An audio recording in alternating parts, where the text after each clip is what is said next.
શાળાઓમાં શૈક્ષણિક કાર્ય શરૂ થઈ રહ્યું છે ત્યારે વિદ્યાર્થીઓના સ્વેટર સહિતના ગરમ કપડા મામલે શાળા અને વાલીઓ વચ્ચે ઘર્ષણ નહીં થાય તે માટે અમદાવાદ અને સુરતમાં ડીઓએ સ્પષ્ટતા કરી છે, જેમાં વિદ્યાર્થીઓ પોતાના ઘરેથી પહેરી આવે તેવા ગરમ કપડા શાળાએ માન્ય રાખવા પડશે।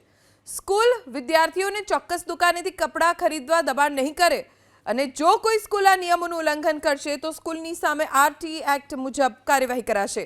શિયાળો આવતા જ કેટલીક શાળાઓ વિદ્યાર્થીઓને ફરજિયાત પોતાના યુનિફોર્મ પ્રમાણે નિર્ધારિત થયેલા સ્વેટર સહિતના ગરમ કપડાં પહેરવાની ફરજ પાડતી હોય છે, પણ વિદ્યાર્થીઓ પહેરીને આવે તે ગરમ કપડાં જ માન્ય રહેશે।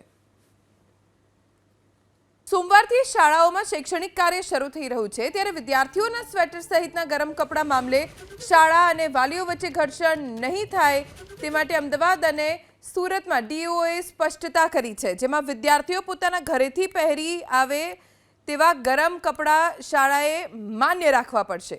સ્કૂલ વિદ્યાર્થીઓને ચોક્કસ દુકાનેથી કપડા ખરીદવા દબાણ નહીં કરે અને જો કોઈ સ્કૂલ આ નિયમોનું ઉલ્લંઘન કરશે તો સ્કૂલની સામે આરટી એક્ટ મુજબ કાર્યવાહી કરાશે। શિયાળો આવતા જ કેટલીક શાળાઓ વિદ્યાર્થીઓને ફરજિયાત પોતાના યુનિફોર્મ પ્રમાણે નિર્ધારિત થયેલા સ્વેટર સહિતના ગરમ કપડાં પહેરવાની ફરજ પાડતી હોય છે, પણ વિદ્યાર્થીઓ પહેરીને આવે તે ગરમ કપડાં જ માન્ય રહેશે।